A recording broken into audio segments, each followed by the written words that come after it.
الحمد للہ علی کل حال والصلاة والسلام علی صاحب حسنہ و جمال اما بعد اعوذ باللہ السمیع العلیم من الشیطان الرجیم بسم اللہ الرحمن الرحیم والذی جاء بالصدق وصدق به اولئک هم المتقون صدق اللہ العظیم وصدق رسولہ النبی الکریم ان اللہ وملائکتہ یصلون علی النبی یا ایہا الذین آمنوا صلوا علیہ وسلموا تسلیما الصلاة والسلام علیک یا سیدی یا رسول اللہ وعلى آلك وأصحابك يا سيدي يا حبيب الله اللهم صل على سيدنا ومولانا محمد معدن الجود والكرم وآلہ وصحبہ وبارک وسلم۔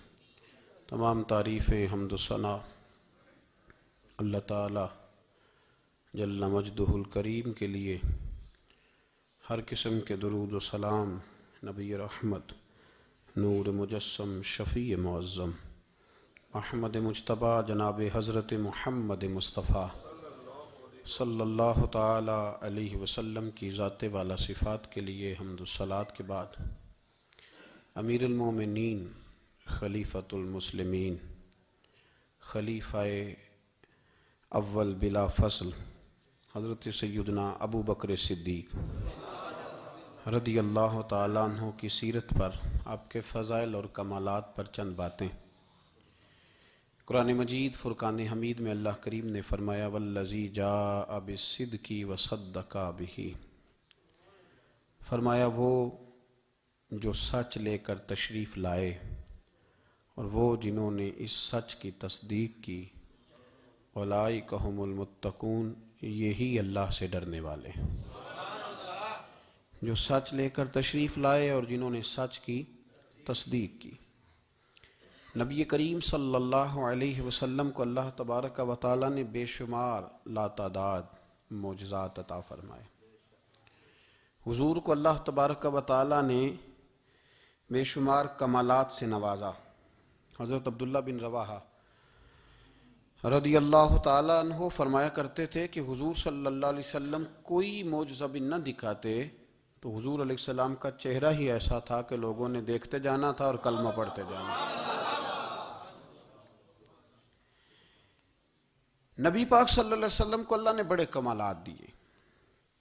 کچھ لوگ ایسے تھے جو سارے کمالات دیکھ کر بھی مطمئن نہیں ہوئے، نہیں کلمہ پڑھا انہوں نے۔ یہ ایک فکری پہلو ہے، اس پر ضرور غور فرمائیں۔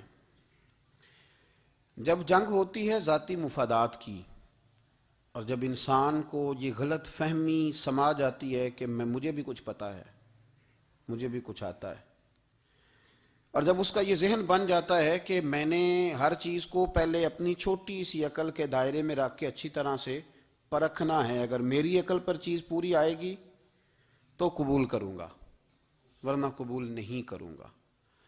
پھر لوگ نہیں مانتے، بڑے بڑے کمالات تھے، بڑا کچھ تھا، اور جنہوں نے نہیں نہ مانا انہوں نے زیادہ کمالات دیکھے، انہوں نے نہیں مانا۔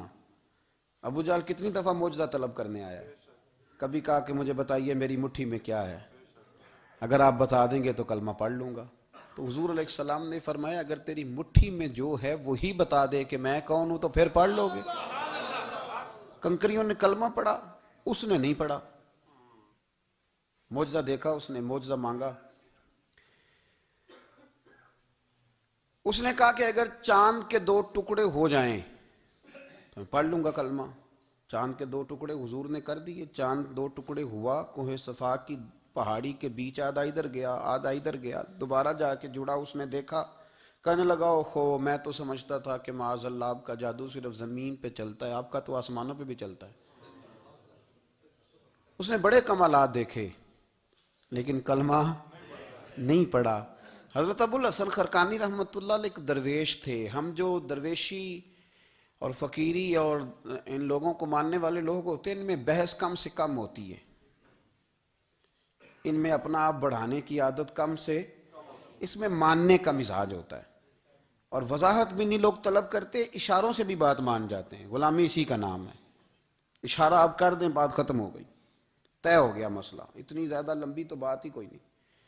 حضرت ابو الحسن خرقانی تقریر کر رہے تھے، بات کر رہے تھے، تو کسی نے کہا کہ آپ حضرت بایزید بستامی رحمۃ اللہ علیہ کے سجادہ ہیں، تو حضرت بایزید کیسے آدمی تھے؟ تو فرمانے لگے حضرت بایزید کو جو دیکھتا تھا وہ کلمہ پڑھ جاتا تھا۔ اب آپ نے تو ماشاءاللہ قبول کر لیا، لیکن وہ جو سامنے بیٹھا تھا اس کی سمجھ میں بات نہیں آئی، وہ کہنے لگا حضور آپ نے کہہ دیا ہے پر میری عقل میں تو نہیں نہ آتا۔ نہیں آتا جس کی عقل میں، تو پھر اس کی عقل میں نہیں آتا۔ میں اکثر کہتا ہوں کہ بہت سارے لوگ ہیں جن کا کوئی پیر نہیں، اور ان کا ہو بھی نہیں سکتا، ان کا کوئی پیر، اس لیے کہ مطلب اتنا سیاںا بندہ اس کا کوئی پیر ہو جائے۔ اور میں تو پیروں کو مشورہ دوں گا کہ مہربانی کرنا ان کے پیر بننا بھی نہ، یہ بڑا مشکل کر دیں گے آپ کے لیے جینا۔ تو بہتری اسی میں ہوتی ہے کہ انسان سمجھے چیزوں کو اور دائروں کے اندر باتوں کو تسلیم کرنے کی عادت بنائے۔ تو کہا کہ جو دیکھتا تھا حضرت بایزید کو کلمہ پڑھ جاتا تھا، تو حضرت ابو الحسن خرقانی سے وہ شخص کہنے لگا جی بابا جی آپ عجیب بات کر رہے ہیں کہ دیکھا اور کلمہ پڑھ گیا، بندہ بندہ دیکھنے سے کیسے کلمہ پڑھ سکتا ہے؟ ابو جہل نے بڑی جگہ حضور کو دیکھا تھا، اس نے تو کلمہ نہیں پڑھا، تو بایزید بستامی کو دیکھ کر لوگ مسلمان ہو گئے، یہ کیسی بات ہے؟ تو حضرت ابو الحسن خرقانی فرمانے لگے مجھے اللہ کی عزت کی قسم، ابو جہل نے ایک دفعہ بھی محمد رسول اللہ کو نہیں دیکھا صلی اللہ ہو، بڑی قسم اٹھا لی، ایک دفعہ بھی محمد رسول اللہ کو صلی اللہ ہو۔ تو وہ شخص کہنے لگا حضور وہ چچا تھے حضور کے، اور دیکھا انہوں نے ایک دفعہ نہیں 1000 دفعہ۔ فرمانے لگے میں سفید داڑھی سے بوڑھا آدمی مسند پہ بیٹھ کے قسم اٹھا رہا ہوں تو میری بات ہی نہیں سمجھ رہا، نہیں دیکھا ابو جہل نے محمد رسول اللہ صلی اللہ علیہ وسلم کو، نہیں دیکھا۔ تو کہا پھر کسے دیکھا؟ تو حضرت ابو الحسن خرقانی فرمانے لگے اس نے جب بھی دیکھا عبداللہ کے یتیم بیٹے محمد کو ہی دیکھا، یہ وہی عبداللہ کا یتیم بیٹا جو یہاں رہتا تھا، ایک دفعہ بھی اس نظر سے دیکھتا نا کہ یہ اللہ کے رسول ہے تو فوراً کلمہ پڑھ کے مسلمان ہو جاتا۔ جب بھی لوگ دیکھتے ہیں وہ اینک کی بڑی شاندار لگائی ہوئی ہے جس کے اندر سے کوئی آدمی بھلا نظر ہی نہیں آتا، تو ان کو پھر بھلائی نصیب نہیں ہوتی۔ ایک نظر سے بھی اگر انسان دیکھتا ہے کہ جس سے اسے بھلائی چاہیے تو پھر اللہ اسے توفیق ہدایت عطا کر دیتا ہے۔ حضرت ابوبکر صدیق کا کمال یہ ہے کہ میرے نبی کریم علیہ السلام نے نا ان کی شان ایک الگ انداز میں بیان فرمائی، الگ انداز میں۔ محبوب فرمانے لگے میں نے جس کے سامنے بھی دین پیش کیا اس نے دلیل مانگی۔ ایک بات آپ کو بتاؤں، یہ میری بات یاد رکھنا، اس کو کبھی نہ بھلانا، جو اپنوں سے دلیل مانگتا ہے نا وہ اپنا ہوتا ہی نہیں، اپنوں سے دلیل مانگ لی اس نے بغیر دلیل کے، بغیر حیل و حجت کے۔ یہ ایک بات ہے، میں اس کو سمجھاؤں گا نہیں، نہ کھولوں گا، بس کہہ کے گزر جاؤں گا، اس کو سمجھ لیں اگر آپ کی سمجھ میں آئے تو۔ جس نے اپنوں سے دلیل مانگی نا، جس نے وضاحت مانگی، جس نے ثبوت مانگا، وہ اپنا تھا ہی نہیں، تو کیا ضرورت پڑی تھی کہ وہ دلیل مانگتا، وضاحت پوچھتا۔ حضرت نجم الدین کبریٰ رحمۃ اللہ علیہ کے مرید تھے حضرت امام فخر الدین رازی، اتنے بڑے امام ہو کے ایک فقیر کے غلام تھے۔ تو فرماتے ہیں آخری وقت آیا تو شیطان آ گیا، میں اس کو کہتا تھا رب ہے، تو شیطان بھی تو بڑا عالم ہے نا، تو وہ دلیل توڑ دیتا تھا۔ فرماتے ہیں میں نے 360 دلیلیں دی، اس نے ساری توڑ دی۔ تو پھر میں نے اپنے شیخ کی طرف توجہ کی، میں نے کہا حضور کو نظر کرم فرمائیں۔ تو شیخ نجم الدین کبریٰ فرمانے لگے اس بے ایمان کو کہہ دے میں اپنے رب کو بغیر کسی دلیل کے رب مانتا ہوں، دلیل کی ضرورت ہی نہیں، بس میرا رب ہے تو رب ہے، ختم ہو گئی بات۔ نبی رحمت علیہ السلام فرمانے لگے میں نے جس کے سامنے بھی دین پیش کیا اس نے دلیل مانگی، فرمایا یہ واحد میرا ابوبکر صدیق ہے، میں نے اسے کہا ہے کلمہ پڑھ لو، اس نے دلیل مانگی نہیں، فوراً ہی کلمہ پڑھ کے مسلمان ہو گیا۔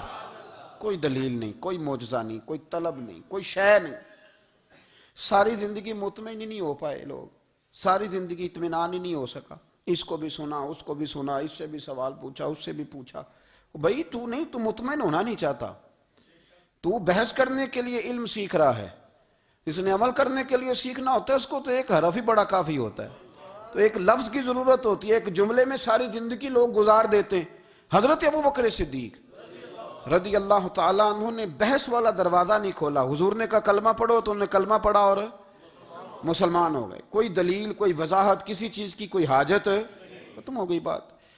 اصل مسئلہ پتہ کیا ہے، جو لوگ سوچ سمجھ کے چلتے ہیں نا، تو سوچ کتنی ہے انسان کی، وہ کتنا کام دے گی۔ یہ جو وارفتگی ہوتی ہے نا، یہ جو محبت ہوتی ہے، یہ جو پیار ہوتا ہے، یہ زندگی کو آسان کر دیتا ہے۔ سوچنے سمجھنے کے دائروں سے آدمی نکل جاتا ہے، اس کا کام وہ کہتا ہے کہ میں نے سوچنا نہیں، میں نے ماننا ہے، میں نے رب رسول کی ذات کے بارے میں سوچنا نہیں، میں نے ماننا ہے۔ تو ماننے والے لوگ جو ہوتے ہیں وہ فائدے میں ہوتے ہیں، تو عمل کر رہے ہیں، بات مانی، عمل کیا۔ عقل کا بے شمار اور بے دریغ استعمال، اپنی چھوٹی عقل سے بڑے مسئلے حل کرنے کی کوشش کرنا، یہ انسان کو نقصان دیتا ہے۔ بہت ساری جگہوں پہ وہ الجھ جاتا ہے، ہر جگہ عقل استعمال کرنا، لیکن رب رسول کے معاملے میں نہ استعمال کرنا، ورنہ نقصان ہو۔ عقل چھوٹی ہے اور اللہ رسول کی ذات بڑی ہے، کبھی بھی اس دائرے میں بند کرنے کی کوشش نہ کرنا۔ جناب ابوبکر صدیق رضی اللہ تعالیٰ عنہ ہر معاملے میں ایک حدیث بخاری کی، شاید میں نے پہلے بھی عرض کی تھی، لیکن چونکہ وہ عنوان کے لحاظ سے ایک بہت بڑی دلیل ہے، دوبارہ عرض کرتا ہوں۔ نبی پاک علیہ السلام نے 1500 کے قریب صحابہ سے فرمایا تھا کہ چلو عمرہ کرنے چلیں۔ عمرہ کرنے جب ہم جاتے ہیں نا تو ہمارے گلے میں پھول بھی ڈالے جاتے ہیں، اور آپ کو پتہ ہے بتانا بھی پڑتا ہے لوگوں کو کہ میں عمرہ کرنے جا رہا ہوں، پھر روٹی بھی پکتی ہے، پھر سب رشتہ داروں کو پتہ بھی چل جاتا ہے، اور بندہ چلا جائے ایئرپورٹ تو احرام باندھا ہو نا تو پتہ چلے نا فلائٹ تو 24 گھنٹے لیٹ ہے، تو جن کو حکم ہے نا کہ تم نے سی بھی نہیں کرنی وہ بھی روڑے اٹھا لیتے ہیں، احرام باندھا ہوا ہے، حکم ہے کہ اب تم نے کوئی جھگڑا، کوئی لڑائی، کوئی فساد، تو ایئرپورٹ پہ لوگ روڑے اٹھا لیتے ہیں، کہتے ہیں ہم ایئرپورٹ بھی توڑیں گے اور فلائٹ کا جو عملہ ہے اس کا گریبان بھی پکڑیں گے، بڑا کچھ ہی دنیا کرتی ہے۔ اور اگر کسی کے پیر صاحب نے کہا ہو چلو عمرہ کریں، اللہ اکبر، اور پھر ایئرپورٹ پہ جا کے پتہ چلے کہ پیر صاحب کے ساتھ تو دھوکہ ہو گیا، بندہ غلط نکلا ہے، پیری مریدی قائم رہے گی؟ سوال ہی نہیں پیدا ہوتا۔ میرے ساتھ ایک سنگی نے ایک دفعہ بات کی، کہنے لگا جی پیر صاحب کامل نہیں، میں نے کہا کیا غلطی ان میں پائی جاتی ہے؟ کہتے میں انہوں نے پوچھ کے باہر دے پیسے جمع کرائے سن تو میرا کام نہیں بنیا۔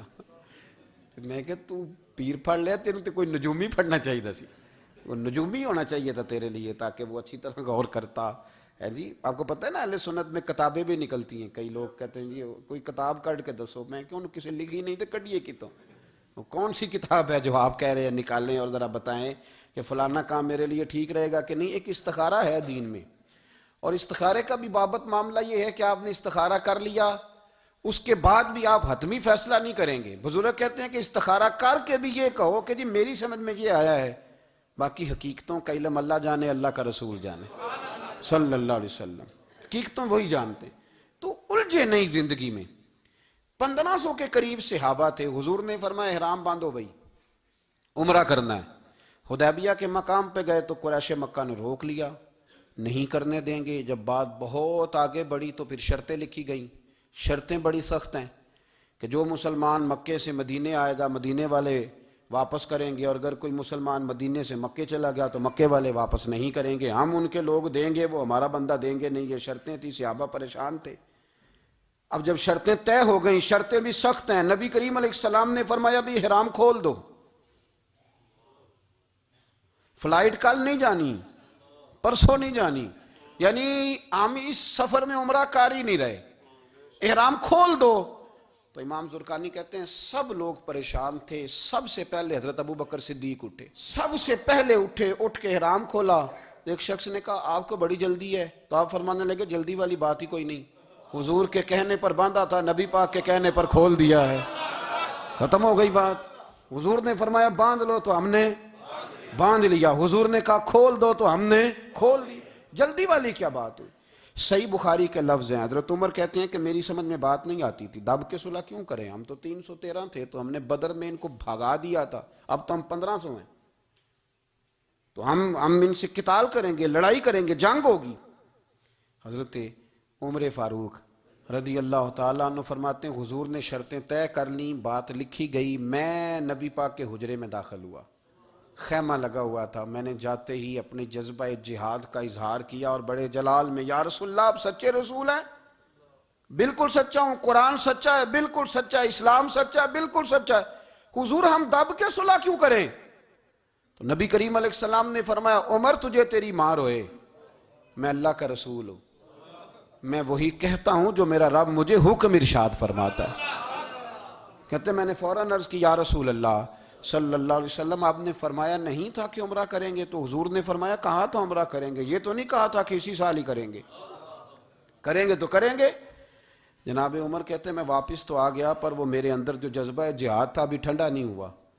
چند قدموں کے فاصلے پہ ابو بکر صدیق کا خیمہ تھا، کہتے میں ان کے خیمے میں جھک گیا، وہی سوال میں نے دہرائے، وہی میں نے کہا عمر ابو بکر یہ سچے رسول ہیں؟ کہا بالکل سچے ہیں، قرآن سچا ہے، سچا ہے، اسلام سچا ہے، سچا ہے، تو پھر ہم دب کے صلح کیوں کریں؟ جناب عمر فرماتے ہیں میں قربان جاؤں ابو بکر کے لفظوں میں بھی فرق کوئی نہیں آیا، حروف بھی اتنے ہی جتنے نبی کریم نے ادا کیے تھے۔ حضرت ابو بکر فرمانے لگے عمر تجھے تیری ماں روئے، وہ اللہ کے رسول ہیں، مرضی سے بات نہیں کرتے، وہی کہتے ہیں جو رب انہیں حکم ارشاد فرماتا ہے، بئی نہیں وہی لفظ۔ فرماتے میں نے فوراً کہا، میں نے کہا ابو بکر حضور نے فرمایا نہیں تھا کہ عمرہ کریں گے؟ تو کہتے ہیں وہی لفظ، وہی حرف، وہی انداز، وہی طریقہ، وہی سلیقہ، وہی انداز تکلم، بالکل حضور کی اتباع میں اسی انداز میں فرمانے لگے عمر حضور نے فرمایا تھا عمرہ کریں گے، یہ تو نہیں فرمایا تھا کہ اسی سال ہی کریں گے، کریں گے تو انشاءاللہ کریں گے۔ فرماتے ہیں میں واپس آ کے بیٹھا تو حضرت عمر کہتے ہیں جب میرا غصہ اترا نا تو پھر میرے اندر سے آواز آئی کہ عمر ذرا غور تو کر، تو ابو بکر کے ایمان تک کبھی نہیں پہنچ سکتا، اس تک تیری رسائی نہیں ہو سکتی۔ میرے بھائی اتنی بحثیں ہیں ہمارے زمانے میں، اتنا الجھاؤ ہے، اتنا الجھاؤ ہے، یعنی ہر بندہ رائے کا اظہار کرنا ضروری سمجھتا ہے، ہر بندہ کہتا ہے جی میرے خیال میں، ہر بندہ کہتا ہے جی میرا ذہن یہ ہے، بلکہ کچھ تو کہتے ہیں میں اندر کی خبر نہ دوں آپ کو، یعنی اب پتہ نہیں اس کے پاس اندر کی خبریں کیسے آئی ہیں، وہ سمجھ میں نہیں آتی بات۔ کچھ لوگ کہتے ہیں 35-40 سال ہو گئے جی علماء کو سن رہا ہوں، تو میں کہتا ہوں کہ میرا تو خیال ہے کہ 35 دن بھی بندہ کسی کو سن لے تو سیانہ ہو جاتا ہے، تو 35 سال سے اگر آپ کی سمجھ میں نہیں آئے تو پھر زمین ہی بنجر ہے، پھر مہربانی کریں یہ ٹائلیں اکھیڑ کے نا تو نیچے سے کچی زمین نکالیں تاکہ کوئی بات سمجھ میں آئے۔ اگر 40 سال ہو گئے، 40 سال، میں ایک اجتماع میں حاضر تھا، ابھی بھی میں عرض کر رہا تھا، تو وہ صاحب مجھے کہنے لگے کہ حضرت صاحب میں نے نا فلاں عالم کو بھی بلایا، فلاں کو بھی بلایا، فلاں کو بھی بلایا، فلاں کو بھی بلایا، اب آپ کو بلایا ہے، تو اس طرح کر کے میرے ساتھ رویے ہیں، بڑا الحمدللہ پیار ہے۔ تو میں نے ان سے پوچھا آپ نماز پڑھتے ہیں؟ انہوں نے لگا نہیں، کچھ اور باتیں پوچھی تو جواب نفی میں آیا، تو میں نے کہا کہ اب آپ نے مہربانی کرنی ہے اتنے علماء کا نام نہیں لینا، کیونکہ پھر تو بزرگوں کے بارے میں لوگ شک کریں گے کہ انہوں نے اس کو دیا کیا ہے۔ تو ایک بزرگ کی بات سنتے ہیں تو کئی دنوں تک وہی ہمیں بڑا تر و تازہ رکھتی ہے، اور آپ کو اتنے عرصہ ہو گیا تو آپ نے حاصل کیا کیا ہے؟ صرف باتوں کا گورکھ دھندا، لفظوں کا ہیر پھیر، جملوں کا الٹ پلٹ کرنا، یہ زندگی ہے؟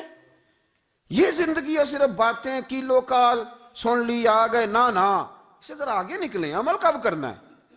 میرے بھائی یہ بحثیں، یہ ابحاث، یہ لمبے چوڑے معاملات، یہ طے، بزرگوں میں نا ایک صنف ہے مرید ہونا اور ایک ہوتا ہے طالب ہونا، یہ دو باتیں، یعنی آپ کہیں گئے اس کے مرید ہو گئے تو پھر کسی اور جگہ کسی بزرگ سے نسبت ہوئی تو وہاں آپ طالب۔ میرے پاس کچھ لوگ آتے ہیں کہتے ہیں آپ طالب کر لیں، تو میں کہتا ہوں آپ مہربانی کریں ایک کی نوکری کریں، وہ بڑی مشکل ہے تو جگہ جگہ پہ جانے کی کیا ضرورت ہے؟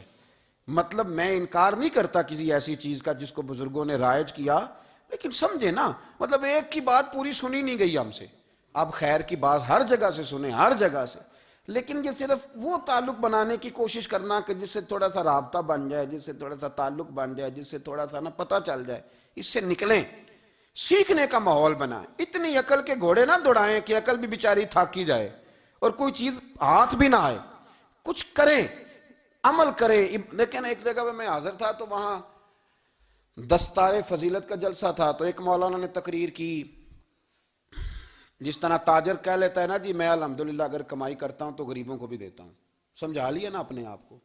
رشوت لینے والے نے بھی ایک دلیل گاڑ لیا، وہ کہتا ہے میں امیروں سے نہیں، میں غریبوں سے نہیں لیتا، تو امیروں کا حساب لینے کی ڈیوٹی اللہ نے آپ کی لگائی ہے کہ آپ حساب کریں امیروں کا کہ وہ کیا کر رہے ہیں. یہ ہم نے نا یہ دلیلیں گھڑ لی ہیں, یہ ہم نے دلیل گھڑ لی ہے کہ وہی اپنے آپ کو مطمئن کرنے کے لیے. میں حاضر تھا تو ایک مولانا تقریر کی جی, عالم ساری رات. یہ صرف علماء کی بات نہیں, ہر طبقے نے اپنے بارے میں اس طرح کی چیزیں یاد کر لی ہیں, ہم نے رٹ لی ہیں. جیسے خامد نے یاد کر لیا ہے کہ کسی غیر کے لیے سجدہ جائز ہوتا تو اللہ عورت کو حکم دیتا, نبی پاک حکم دیتے کہ وہ خامد کو سجدہ کرے. تو بی بی نے بھی یاد کر لیا ہے کہ حضور نے فرمایا تم میں سب سے بہتر وہ ہے جو بیوی کے حق میں بہتر ہے. سب نے اپنی اپنی مرضی کی چیزیں, دوسری کی مرضی کی چیز کسی نے یاد نہیں کی, سب نے اپنی اپنی مرضی کی چیزیں یاد کر لی. تو مولانا تقریر کر رہے تھے, کہنے لگے جی حضور نے فرمایا ہے کہ عالم ساری رات سویا رہے اور عابد ساری رات عبادت کرتا رہے, درجہ پھر بھی عالم کا زیادہ ہے. پھر دوسرے آئے, انہوں نے بھی اسی حدیث پہ بات کی. تیسرے آئے تو انہوں نے بھی اسی حدیث پہ بات کی. تو میرا نمبر آیا تو میں نے کہا جی یہ جو حدیث آپ سنا رہے ہیں نا, یہ حدیث بالکل ٹھیک ہے, بالکل ٹھیک ہے کہ عالم ساری رات عشاء پڑھ کے سوئے, فجر کے وقت اٹھ کے فجر پڑھے, اور عابد ساری رات نماز پڑھے تو درجہ پھر بھی عالم کا زیادہ ہے. بالکل ایسے ہی ہے, بلکہ ایک حدیث میں تو یہ ہے کہ 70 عابد بھی عبادت کریں اور عالم سویا رہے تو ان 70 سے سونے والے عالم کا درجہ. یہ بات بالکل ٹھیک ہے, لیکن میں نے کہا اس کا بھی خیال رکھو کہ یہ حدیث غوث پاک کو بھی آتی تھی, یہ غوث پاک کو بھی آتی تھی حدیث, اور بڑے عالم تھے, پر وہ تو عشاء پڑھ کے مصلی پہ بیٹھتے تھے اور فجر تک مصلی پہ بیٹھے رہتے تھے. حالانکہ یہ حدیث انہیں بھی آتی تھی, یہ حدیث خواجہ معین الدین چشتی کو بھی آتی تھی, اور وہ بڑے عالم تھے, لیکن اس کے باوجود وہ عشاء پڑھتے تھے اور فجر تک مصلی پر بیٹھے رہتے تھے. حضرت عثمان غنی سے بڑا عالم تو کوئی نہیں نہ ہوگا اس زمانے میں. حضرت عثمان غنی رضی اللہ تعالیٰ عنہ جیسا شخص تو کوئی نہیں نہ ہوگا, پر وہ عشاء کے بعد قرآن پاک پڑھنا شروع کرتے تھے اور فجر سے پہلے پہلے قرآن پاک ختم کر لیا کرتے. تو دلیلیں صرف بحث کے لیے یاد نہ کریں, اپنے آپ کو بچانے کے لیے یاد نہ کریں, اپنے وجود کو سکون دینے کے لیے دلائل نہ یاد کریں. میں دین کے کس دائرے سے کس طرح بچ کے نکل سکتا ہوں اس کے لیے دلائل یاد نہ کریں, عمل کے رستے پہ آئیں, عمل کے رستے پر. جناب ابو بکر صدیق اللہ تعالیٰ عنہ کا کمال یہ ہے, زکوٰۃ کتنے فیصد دینی چاہیے؟ چلے اللہ تعالیٰ شکر ہے, 3-4 لوگوں کو تو پتہ ہی ہے نا جی, باقی بھی ان سے سن کے یاد کر لیں. کتنے فیصد ہے؟ اللہ آپ کو خوش رکھے. اب کچھ اور نے بھی پروگرام بنا لیں. کتنی جی؟ چلو اب ٹھیک ہو گیا, 2.5% ہے نا جی. آپ یقین کریں کسی تاجر سے آپ بات کر کے دیکھ لیں, 6 گھنٹے مناظرے کے بعد وہ مانتا ہے کہ 2.5% دوں گا میں صحیح کہہ رہا ہوں آپ کو. وہ کہتے ہیں جی وہ تو ٹھیک ہے لیکن کچھ قرضہ بھی ہے, 2.5% زکوٰۃ ہے وہ تو ٹھیک ہے لیکن ہو سکتا ہے میری بہن بھی حصہ مانگ ہی لے, پیسوں میں سے اس کا بھی نکلتا, کیونکہ پروگرام نہیں نا جی, ارادہ نہیں. زکوٰۃ 2.5% ہے تو کہتے ہیں جی وہ نا میں نے تولا ہے سونا, پورا نہیں بنتا ابھی, وہ تھوڑی سی کمی ہے. یہ اس وقت دلائل ہیں, اس وقت ابحاث ہیں جب دینے کا پروگرام. اور تاجروں نے اب ایک نیا سلسلہ شروع کیا, کہتے تھوڑی تھوڑی سارا سال ہی دیتا رہتا ہوں, تھوڑی تھوڑی کر کے. آپ نے جس سے 5 کروڑ روپیہ لینا ہو وہ اگر کہے کہ 10,000 مہینے کا لے لو, لے لیتے ہو؟ ہمارے فقہاء نے تو یہ لکھا ہے کہ جب زکوٰۃ دو نا تو ایک آدمی کو ساری دو. حضرت عمر بن عبدالعزیز رحمۃ اللہ علیہ کے زمانے میں ایک آدمی کو لوگوں نے زکوٰۃ دی تو اتنی دے دی کہ اگلے سال وہ خود زکوٰۃ دے رہا تھا, بہت بڑا کاروبار اس نے سٹارٹ کر لیا تھا. معیار نہیں ہے نا جی تھوڑی تھوڑی دیتا رہتا ہوں. کئی لوگ ایسا کرتے ہیں کہ دکان میں جو پرانی چیزیں ہوتی ہیں وہ زکوٰۃ کے دور پہ دینی شروع کر دیتے, جو مال نہیں بیک رہا اس کو زکوٰۃ بنا دو.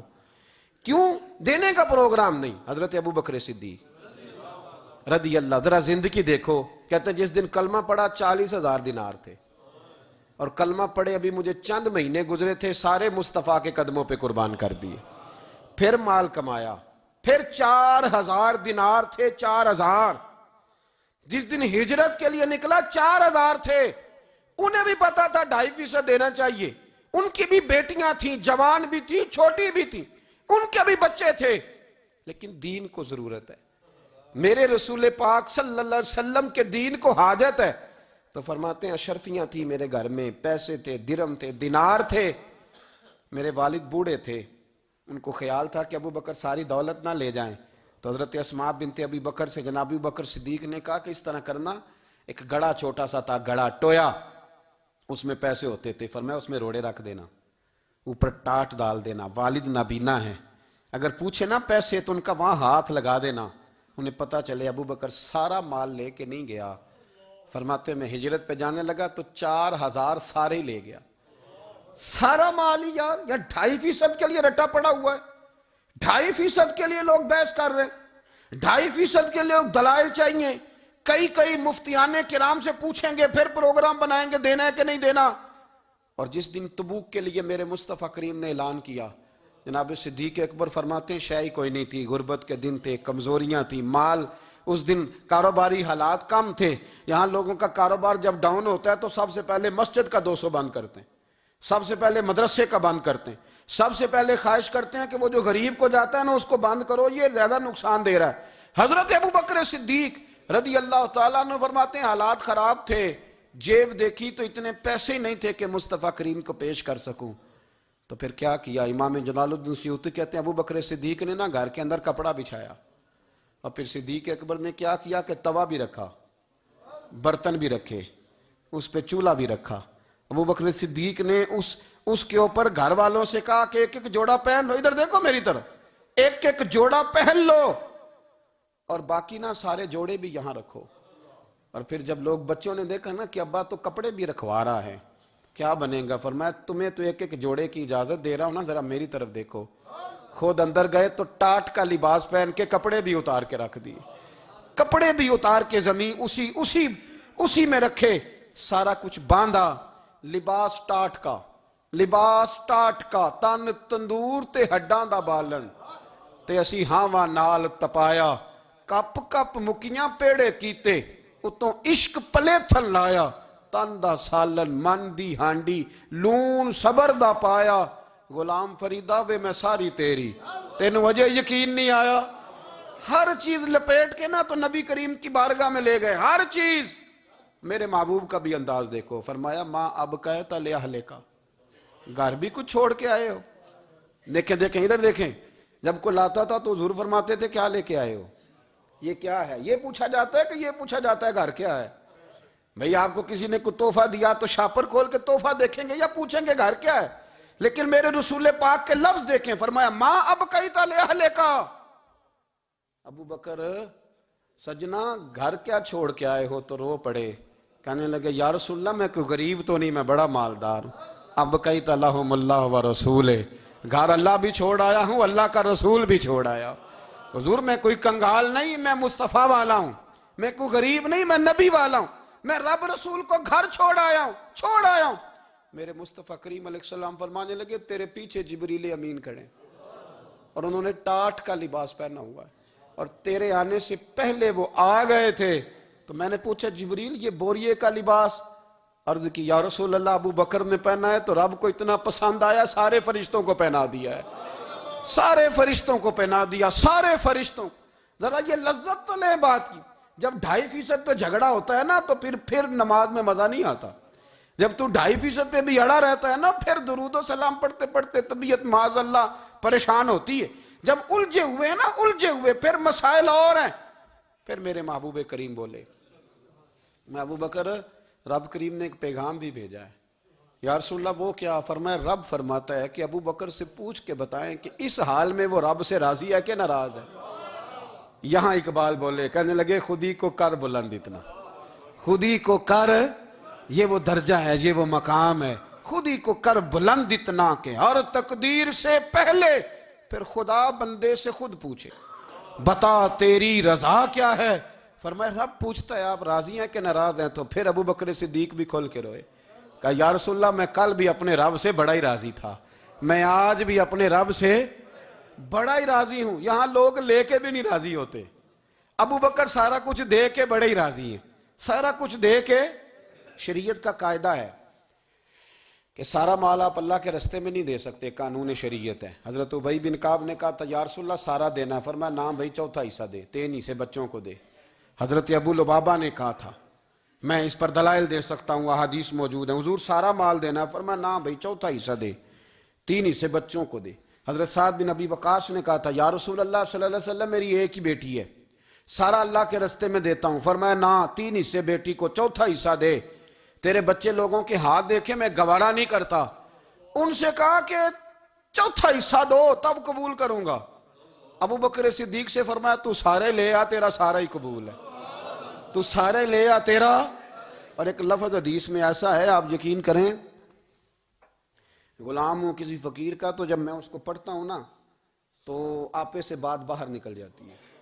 حضور کا ایک فرمان ہے، جب اس پر توجہ آتی ہے نا تو مطلب یہ کہ لفظ جو ہے نا وہ ٹوٹ جاتے ہیں، بکھر جاتے ہیں، اور دل کہتا ہے کہ نہیں، یہ جو ہے نا یہ معراج ہے، یہ اصل ہے، یہ حقیقت ہے۔ وہ ترمذی کے لفظ ہے، پر آپ یقین کریں کہ لگتا یہ ہے کہ دنیا محبت ساری سمٹ گئی اس میں۔ نبی کریم علیہ السلام فرمانے لگے مجھے کسی کے مال نے اتنا نفع ہی نہیں دیا جتنا ابو بکر صدیق کے مال نے دیا۔ اور پھر اگلے لفظ ایسے ہیں کہ روح وجد کرتی ہے۔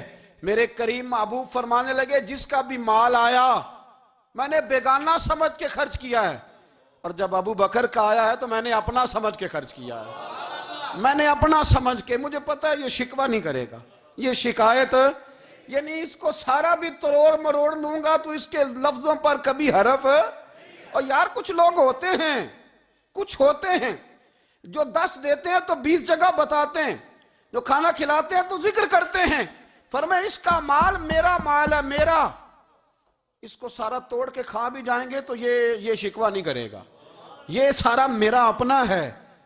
حضرت ابو بکر صدیق فوراً بول پڑے، عرض کی حضور جب میں آپ کا ہوں تو مال بھی تو آپ کا ہی ہے نا۔ یا رسول اللہ جب میں نے اپنا آپ نہیں بچا کے رکھا تو پھر مال۔ حضرت مولانا معین الواعظ کاشفی نے لکھا ہے، اچھا کئی دفعہ ایسے ہوتا ہے میں بات کوئی اور بیان کرنا چاہتا ہوں تو شروع معاملہ کسی اور طرف نکل جاتا ہے۔ مولانا معین الواعظ کاشفی نے لکھا ہے کہ وہ جو سانپ تھا نا غار ثور میں، وہ 600 سال سے بیٹھا ہوا تھا۔ حضرت عیسیٰ علیہ السلام ایک دن پڑھ رہے تھے انجیل، تو آپ نے نبی پاک کا تذکرہ پڑھا، اس سانپ نے سن لیا، تو حضرت عیسیٰ سے کہنے لگا حضور یہ بتائیں کہ وہ نبی پاک ملیں گے کہاں؟ تو حضرت عیسیٰ فرمانے لگے کہ مکے میں آئیں گے اور مدینے میں رہیں گے۔ تو کہا ملاقات کیسے ہو سکتی ہے؟ فرمایا چلا جا مکے۔ تو وہ سانپ 600 سال غار ثور میں، اور اس نے 70 جگہ پہ سوراخ کیے۔ کتنے سال بیٹھا رہا؟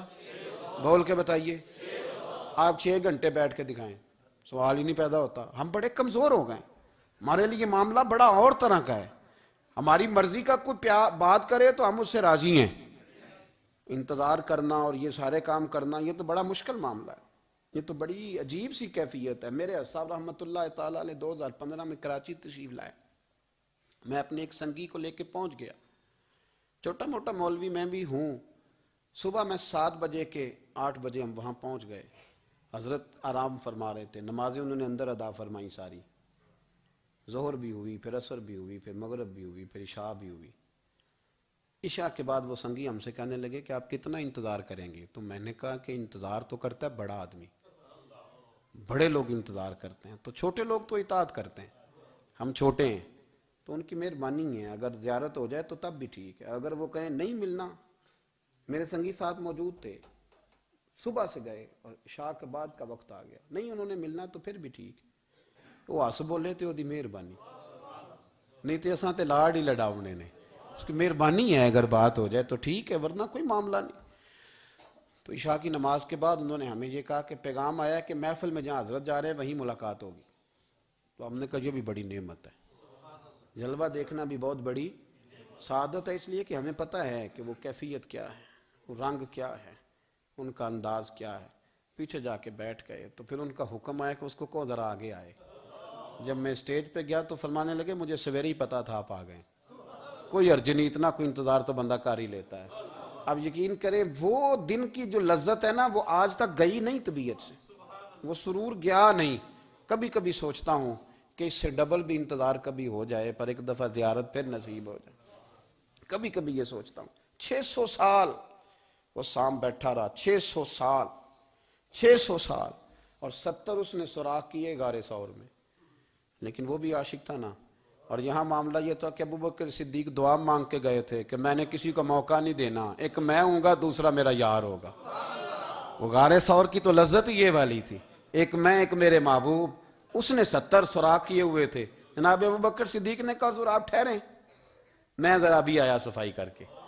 تو نبی کریم علیہ السلام رکے تو حضرت ابو بکر صدیق نے کہیں پگڑی پھاڑ کے رکھی، کہیں چادر پھاڑ کے رکھی، اتنے سوراخ بند کیے تو جو ایک رہ گیا وہاں ایڑی رکھ دی.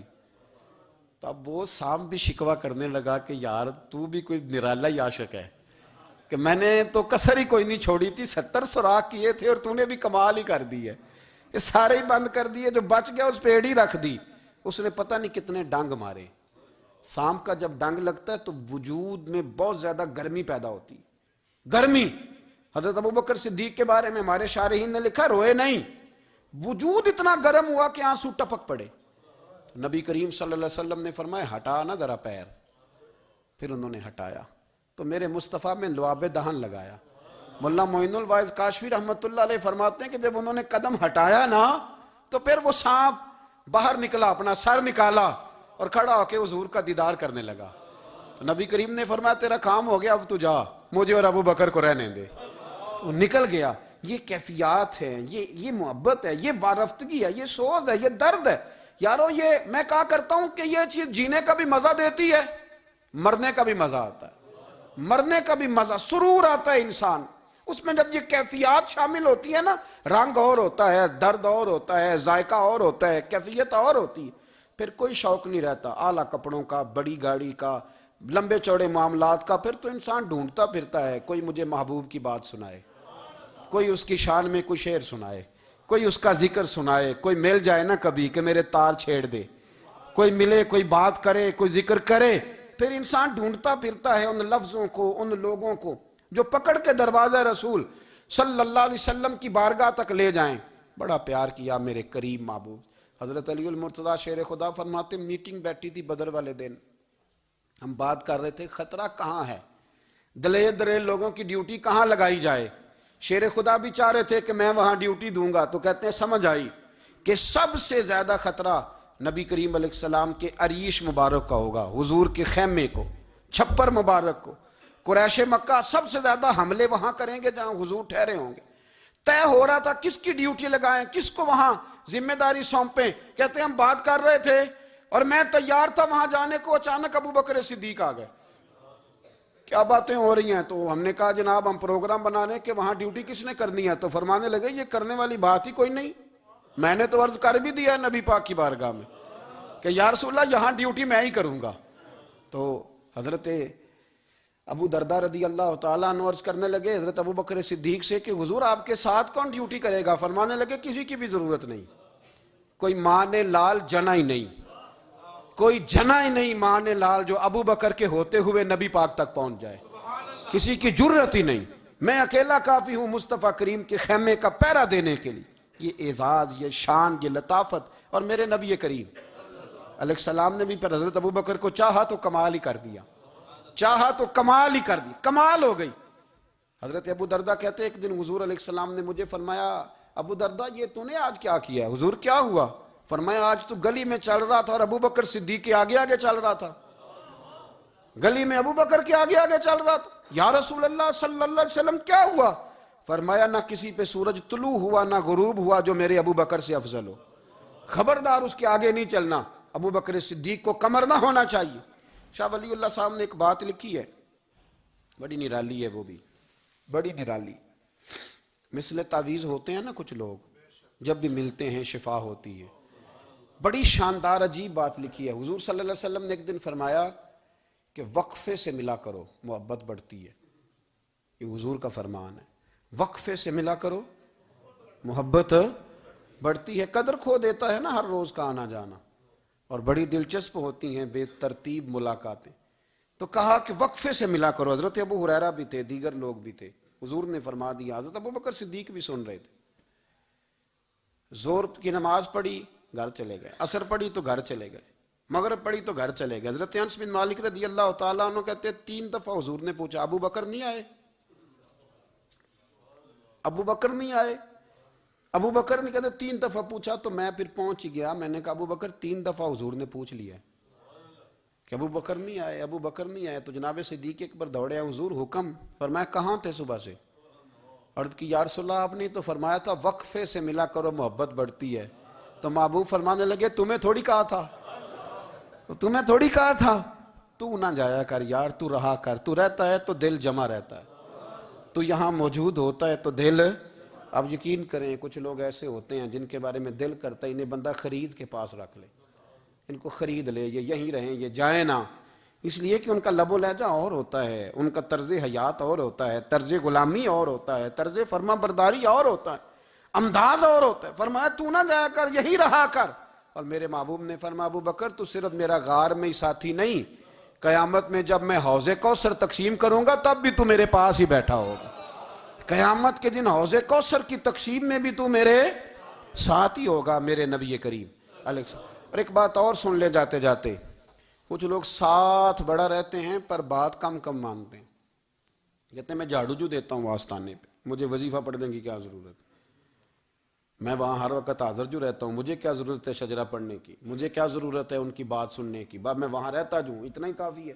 حضرت ابوبکر صدیق نے نوکری بھی کھول کے کی اور نبی پاک کی بات بھی کھول کے مانی، کھول کے مانی، جو حضور نے کہہ دیا انہوں نے کر دیا۔ یہاں تو لوگ سوچتے ہیں نہ سمجھتے ہیں، غور کرتے ہیں، کہتے ہیں میں وہیں ہوتا ہوں، میرے پاس نسبت ہے، وہی کافی ہے۔ مجمع لگا ہے صحابہ کا، نبی پاک علیہ السلام نے فرمایا ابھی آج روزہ کس نے رکھا ہے؟ سب چپ کر گئے۔ حضور نے دوبارہ پوچھا تو جناب صدیق اکبر بولے، عرض کی حضور آپ حکم نہ دیتے تو میں نہ بتاتا، یہ اللہ نے آج مجھے توفیق عطا فرمائی۔ تو حضور علیہ السلام نے فرمایا آج جنازے میں کس نے شرکت کی؟ لوگ خاموش ہو گئے۔ تو حضور علیہ السلام نے دوبارہ پوچھا، عرض کی حضور آپ حکم نہ دیتے تو نہ بتاتا، یہ اللہ نے توفیق مجھے عطا فرمائی۔ فرمایا آج کس نے مسکین کو کھانا کھلایا ہے؟ عرض کی یا رسول اللہ صلی اللہ علیہ وسلم حکم نہ دیتے تو نہ بتاتا، یہ اللہ نے مجھے توفیق عطا فرمائی۔ فرمایا کس نے آج لوگوں کو دین کی دعوت دی، اسلام کی طرف بلایا، پیغام دیا، کون ہے؟ عرض کی حضور اگر آپ حکم نہ دیتے تو میں نہ بتاتا، یہ بھی خدمت اللہ نے مجھے عطا فرمائی ہے۔ تو نبی کریم علیہ السلام نے فرمایا ابو بکر سن، قیامت کے دن ایک دروازہ جنت میں ایسا ہوگا جہاں سے صرف روزے دار گزریں گے، ایک ایسا ہوگا جس سے صرف نمازی گزریں گے، ایک ایسا ہوگا جس سے صرف حاجی گزریں گے، ایک سے سخاوت کرنے والے گزریں گے۔ لیکن جب تو آئے گا نا تو جنت کے ہر دروازے سے آواز آئے گی کہ ادھر سے داخل ہو جا، ادھر سے ہر دروازے سے آواز آئے گی، اس لیے کہ مجموعی طور پر عمل کیا زندگی میں، مجموعی طور پر، اور اپنے لب و لہجہ۔ اتنی نوکری کی حضرت صدیق اکبر نے، اتنی نوکری کی، کسی جگہ بھی کوئی دعویٰ نہیں۔ حضور نے بڑا فرمایا ہے کہ ابو بکر نے بڑی نیکیاں کی اسلام کے ساتھ، جناب صدیق اکبر کا کوئی دعویٰ نظر ہے؟ یہ وہ مزیدار شخص ہے جس نے کبھی حضور سے دعا کے لیے بھی نہیں کہا، دعا کی تکلیف بھی کبھی نہیں دی، وہ ہاتھ اٹھانے پڑیں گے، لفظ ادا کرنے پڑیں گے، یہ تکلیف بھی نہیں دی۔ علامہ یوسف نبہانی علیہ رحمہ نے لکھا ہے کہ ایک دن حضرت صدیق اکبر نے سیدہ عائشہ صدیقہ سے کہا جس دن حضور کا موڈ مبارک، طبیعت مبارک بڑی اچھی دیکھو نا تو میری بخشش کی دعا کرا دینا۔ سیدہ عائشہ صدیقہ سے کہا، کوئی لفظ نہیں ادا کی، لوگوں کو لاتے، حضرت عثمان غنی نے ان کی تبلیغ پہ کلمہ پڑھا، حضرت طلحہ نے، حضرت زبیر نے، ان لوگوں کو لاتے اور لا کے نا انہیں آگے بٹھاتے، خود پیچھے بیٹھ جاتے، پیچھے۔ میرے بھائی دعا کے لیے بھی کبھی نہیں کہا، یہ وہ وفا ہے جس وفا کا دنیا میں کہیں بھی کوئی جواب موجود ہے۔ اپنے آپ کو مرتب کریں۔ ہم لوگ بڑی بے ترتیب زندگی گزارتے ہیں، بڑی بے ترتیب زندگی گزارتے ہیں، وہ ڈنگ ٹپاؤ پالیسی ہے کہ آج تھوڑا بہت کر لیں، اپنے آپ کو راضی کر لیں، جس طرح بچے کہتے ہیں کہ چلو آج کسی طریقے چھٹی کر لیں، نہ آج کا دن تو گزرے، کل سکول کا ٹائم آئے گا تو دیکھی جائے گی۔ اس طرح نہ کریں، مرتب کریں اپنے آپ کو، اپنے آپ میں ترتیب دیں۔ ساری زندگی سامنے والے کی اخلاقیات ٹھیک کرتے اگر گزر جائے تو اپنا معاملہ رہ جاتا ہے۔ اچھی سوچ، اچھا رویہ، وفاداری والی زندگی۔ میں نے ایک جملہ کہا ہے، اگر آپ کی سمجھ میں آیا ہو، کہ اگر یہ عشق، یہ وارفتگی، یہ پیار، یہ وفا پیدا ہو تو جینے کا بھی مزہ آتا ہے اور مرنے کا بھی مزہ آتا ہے، پھر جینا مرنا بڑا لذت اور ذائقے والا ہو جاتا ہے۔ دعا ہے اللہ ہمیں ان کے فیض سے فیض یاب فرمائے۔ آخر دعوانا الحمدللہ۔